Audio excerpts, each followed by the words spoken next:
नमस्कार, news portal truth wing पर आपका स्वागत है। केंद्र सरकार ने बिहार के 16 में से 6 जिलों को अति नक्सल प्रभावित जिलों की सूची से बाहर कर दिया है। इसके पीछे जहां एक ओर केंद्रीय अर्धसैनिक बल की ओर से जारी नक्सलियों के खिलाफ अभियान है, वहीं इलाके में सुप्त क्रांति यानी कहें साइलेंट रिवॉल्यूशन लाने में शिक्षा रूपी हथियार का भी बहुत अहम योगदान रहा है। आज नक्सलियों को बाल और महिला दस्ता नहीं मिल रहा है। अब महिलाएं अपने बच्चों को पढ़ा लिखा कर समाज का एक अहम किरदार बनाने में आगे आ रही हैं। होता यह था कि नक्सलियों और पुलिस के बीच बाल और महिला दस्ता ढाल बनकर दीवार की तरह खड़ा हो जाता था, जिसके कारण नक्सलियों पर पुलिस चाहकर भी गोली नहीं चला पाती थी और नक्सली फरार हो जाते थे। सूबे के अपर महानिदेशक अभियान सुशील एम खोपड़े भी मानते हैं कि गया, औरंगाबाद और मगध प्रमंडल के जिलों में नक्सलियों के खिलाफ हथियार रूपी शिक्षा ने एक साइलेंट रिवॉल्यूशन लाने में मदद की है। वे पूर्व डीजीपी अभ्यानंद को इसका श्रेय देते हैं। नक्सल प्रभावित मगध प्रमंडल में शिक्षा रूपी हथियार सुप्त क्रांति यानी साइलेंट रिवॉल्यूशन लाने में सफल हुआ है। पूर्व में केंद्र सरकार द्वारा नक्सल प्रभावित जिलों के लिए विशेष योजना के नाम पर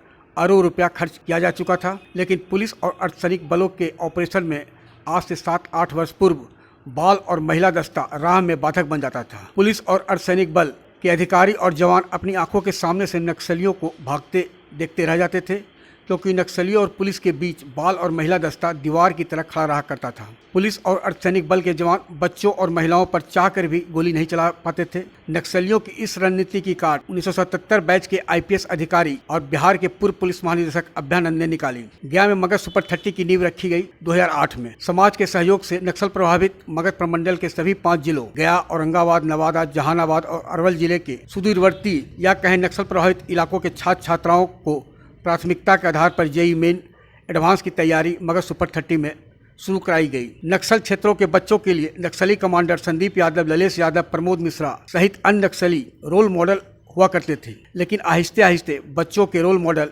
नक्सलियों के स्थान पर इलाके के वैसे छात्र छात्राएं हो गए जो IIT, NIT सहित लब्ध प्रतिष्ठित शिक्षण संस्थानों के छात्र थे। अभ्यानंद पुलिस महानिदेशक 2011 में बने। उन्होंने नक्सलियों के रेड कॉरिडोर को बंद करने के लिए गया, औरंगाबाद और नवादा जिले के अति नक्सल प्रभावित इलाकों में थाना, पुलिस चौकी और पिकेट खोल दिया।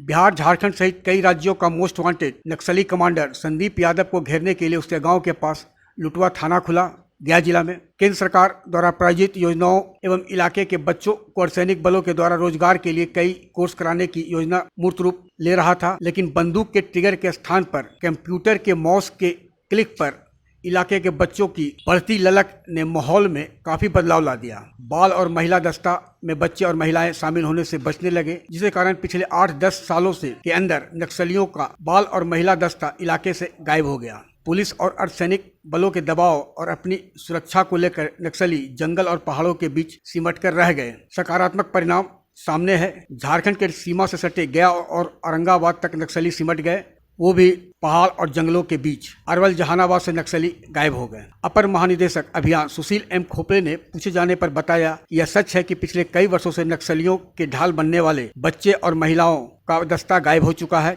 उन्होंने कहा कि पूर्व डीजीपी अभ्यानंद के कार्यकाल में रोड कॉरिडोर से नक्सलियों की आवाजाही रोकने के लिए काफी संख्या में थाना, ओपी और पुलिस पिकेट खुला। एडीजी अभियान सुशील एम खोपड़े ने स्वीकार किया कि पूर्व डीजीपी अभ्यानंद के द्वारा संचालित मगध सुपर 30 के छात्र छात्राएं जो अति नक्सल प्रभावित क्षेत्रों के रहे हैं, उनसे भी माहौल बदला है। इलाके में शिक्षा रूपी हथियार ने नक्सलियों के खिलाफ साइलेंट रिवॉल्यूशन लाने में अहम भूमिका निभाई है।